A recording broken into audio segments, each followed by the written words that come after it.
Yo, what up? All right. We got another one from MrBallen. Another one from MrBallen.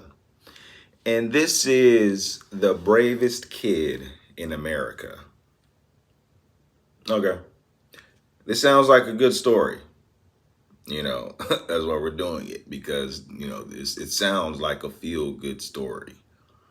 That's what it sounds like. It doesn't sound like there's any type of serial killer involved or any type of, horrific accidental deaths or anything like that. At least that's what it sounds like. But yeah, let's check out what the bravest kid in America did. Let's find out why he's so brave. Let's go. As you listen to today's absolutely epic story, remember the main character was a child when all of this happened. A child. But before we get into today's story, if you're a fan of the strange, dark, and mysterious delivered in story format, then you've come to the right channel, because that's all we do, and we upload 2 or 3 times every week. So if that's of interest to you, please continuously maneuver your vehicle right in front of the like button's car on the highway, and then turn on your blinker, but don't change lanes. Also, please subscribe to our channel and turn on all notifications so you don't miss any of our weekly uploads. All right, let's get into today's story.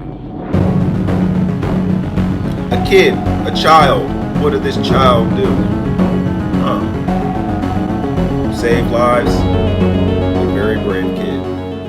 In 1937, the Japanese declared war on China and invaded their country. The United States, who was friends with China, initially did not intervene in fear of provoking Japan. But after the Japanese murdered hundreds of thousands of unarmed Chinese civilians and the Japanese attacked an American warship, the United States was forced to step in. American officials responded to the Japanese aggression by placing serious economic sanctions and trade embargoes on Japan, believing this would cripple their war efforts in China, causing them to have to retreat. However, these sanctions and embargoes did not have this effect.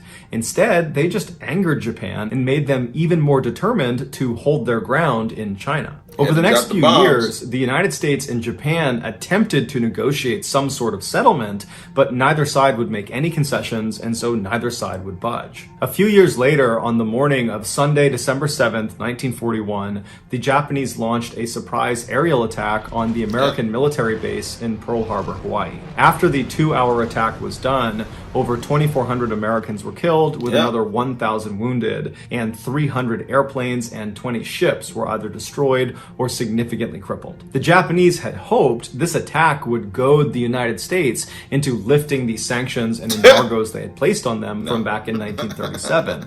But instead, all the Japanese did was goad the United States into all-out war with them. One day after the Japanese attack on Pearl Harbor, the United States officially declared war on Japan, thus entering World War II. On the day the Japanese bombed Pearl Harbor, Jack Lucas, like every other American in the country, was glued to his radio listening to the news. He was devastated and shocked at this carnage he was hearing about in Hawaii. And so by the time the President of the United States was declaring war on Japan, Jack had already made up his mind that he was going to join up and he was going to fight for his country. However, there was an issue. Jack wasn't old enough to join the military. You needed to be 17 years old, and Jack was only 14. But this was not going to stop Jack. So he created this fake document that said he was 17 years old, and he forged his mother's signature on it. And then, after bribing him, he got a notary to sign off on this document as well. And so Jack took his forged documentation, he gave it to the recruiter, and before long, Jack was accepted into the armed services and was on his way to Marine Corps boot camp. At 14? After completing initial training and becoming a Marine, the Marines found out Jack's paperwork was actually faked. But instead of kicking him out of the military, they said, Jack, you can stay in, but under one condition. You can't go overseas to combat. You have to stay in the United States. You can drive a truck and help out around here, but you can't deploy and go to war until you're of age. Jack was not happy about this, but initially he did as he was told, and he did just drive a truck around and support it as best as he could. But after about 1.5 years, 2 years of this, Jack just couldn't do it anymore. That was not why he had forged this document to get into the military. He had done that so he could actually go fight in the war.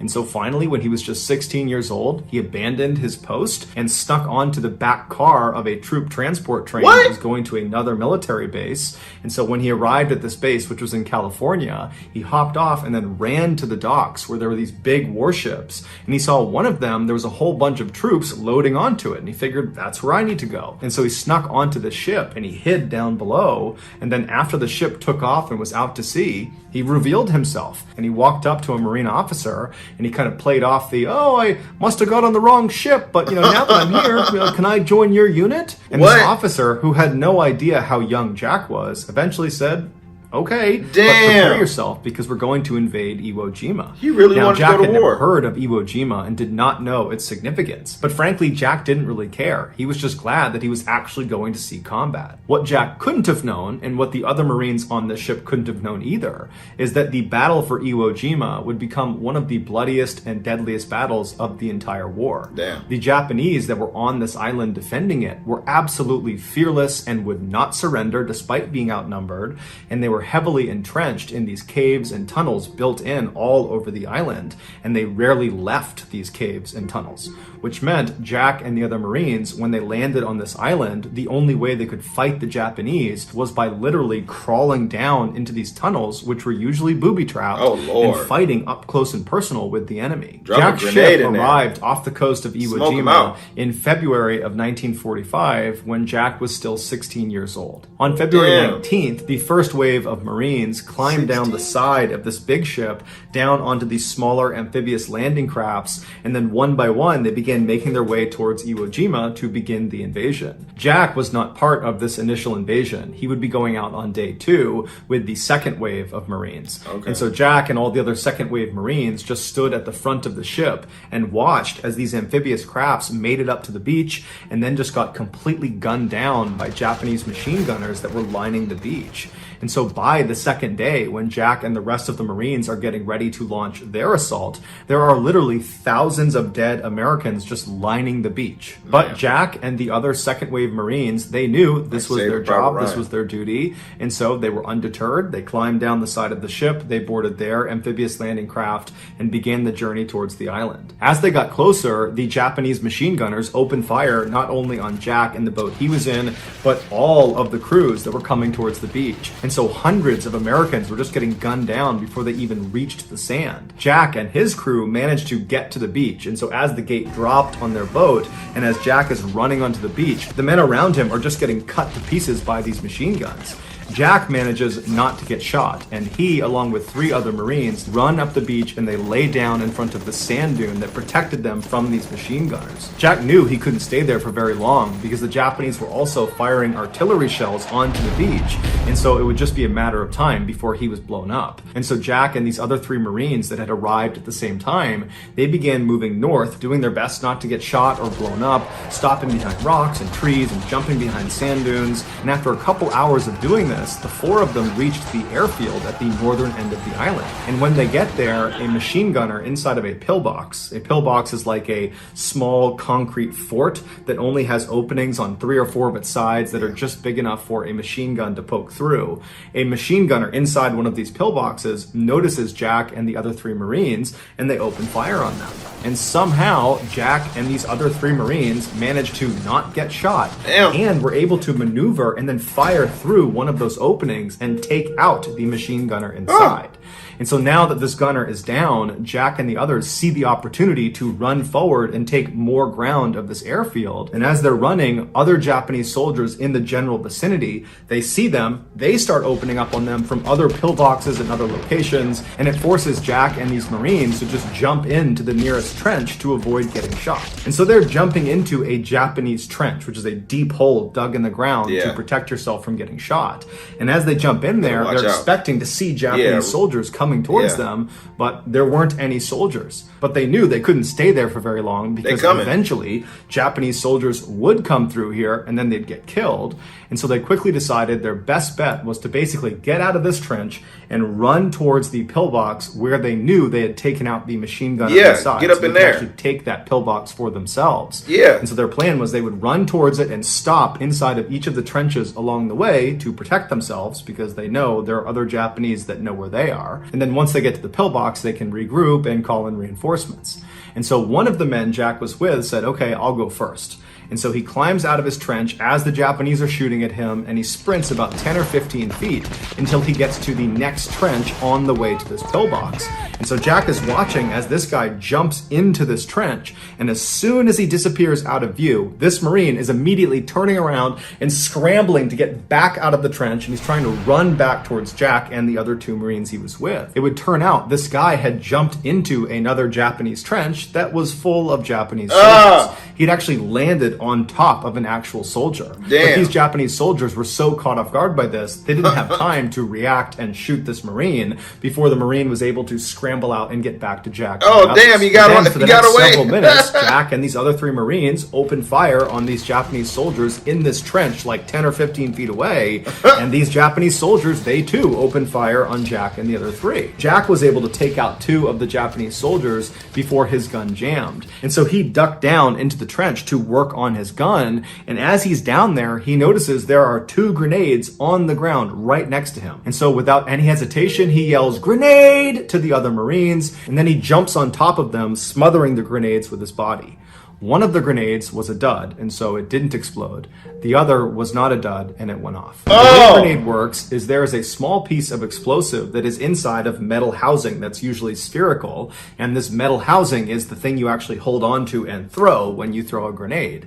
And so when this small explosive is triggered by pulling the pin and releasing the spoon, it detonates and it causes the metal housing itself to be ripped apart and sent flying. Basically, when a grenade goes off, it's like having hundreds of pieces of jagged metal shot off in every direction that are all traveling roughly at the speed of a bullet or faster. And so naturally, a grenade up close is incredibly lethal. In fact, the kill radius of a typical fragmentation grenade is about 5 meters. When the grenade under Jack that was not a dud exploded, it sent Jack flying into the air, and then when he came back down again, his comrades saw him and they could see he was clearly devastated from all the fragmentation that had been pumped into his body, and so they assumed he was dead. But even if they thought he was alive for some reason, there was nothing they could have done to have helped him because they were actively being engaged by dozens of Japanese soldiers that were only about 10 or 15 feet away.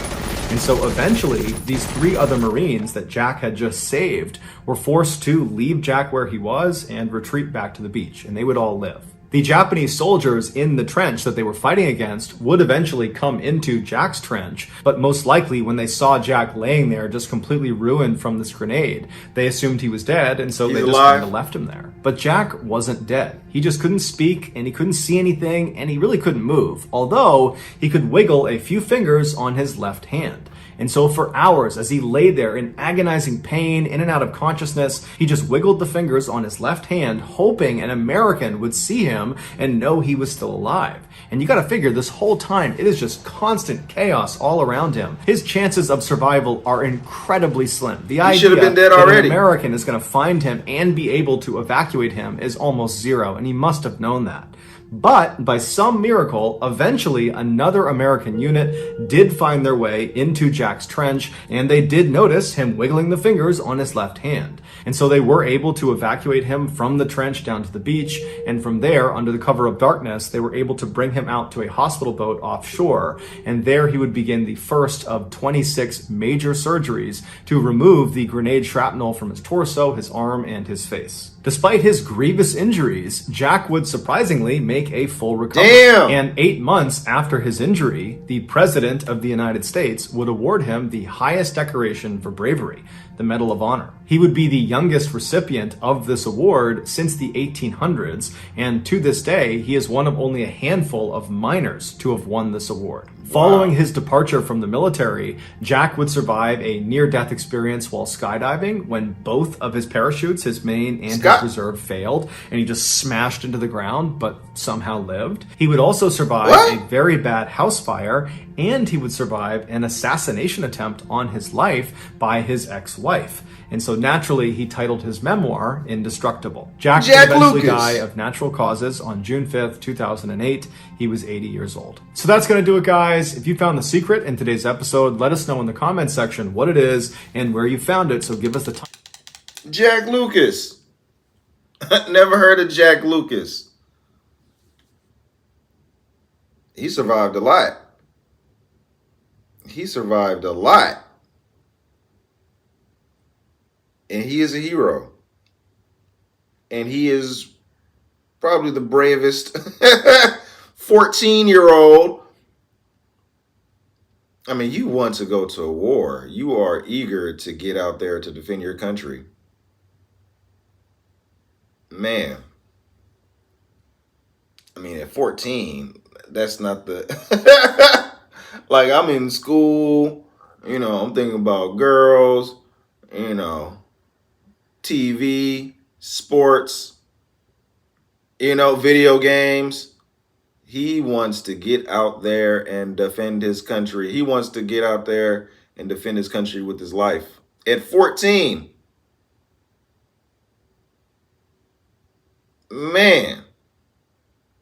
First, you get into the military at 14, and I think didn't MrBallen say he became a Marine at 14? And then they discover your his age. They keep him in the military. I'm glad they did that. I'm glad they didn't boot him out the military or anything. They keep him in the military. Say, wait 3 years. Oh, he only had to wait 3 years.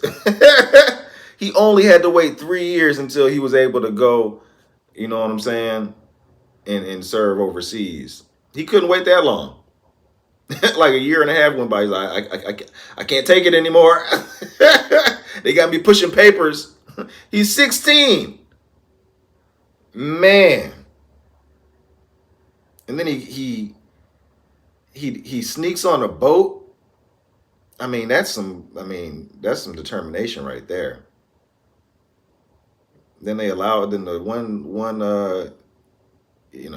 he's allowed to join a unit. Miraculously, I don't understand like that. No paperwork or nothing. Sure. Okay. I mean, he saved lives, so it's a good thing he did join the unit because he saved lives. This man, this kid jumped on the live grenade, on 2 live grenades. Only one of them went off. He jumped on 2 live grenades. That's like he's a real live Captain America. I don't know if you guys have seen that the Captain America First Avenger. I know there's a lot of Marvel hate, but the First Avenger was an amazing movie to me. When Captain America, when he showed, that's when, because he was, Captain America was in training. And then I forgot who was it Tommy Lee Jones? Who was like training him or whatever. And to, I guess, test his courage during training, Tommy Lee Jones threw a grenade on the floor or on the ground, and he said live grenade, and everybody ran except for Captain America Steve Rogers. He jumped on it and got on it and curled around it and said, get back during training. That boy is a real live Captain America. Save lives. Man, incredible. Yeah, that is the bravest. I don't think another 16-year-old. You're not supposed to be there. You know what I'm saying? And just to the first time he sees dead bodies, he runs right past it. The first time he has bullets shot at him from an enemy, he's running right past it. The bravery he shows is incredible.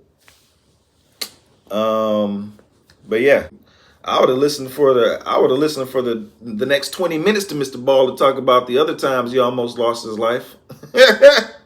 I mean, you talk about the skydiving, the house fire, the assassination attempt by his wife. I mean, damn. Those are all separate MrBallen stories. Skydiving, a house fire, and then an assassination attempt. That's a top 3 stories that sound fake but are 100% real. You can fill a whole episode of that. Man. Yeah, bravest kid, and he is a hero. That's amazing. Wow.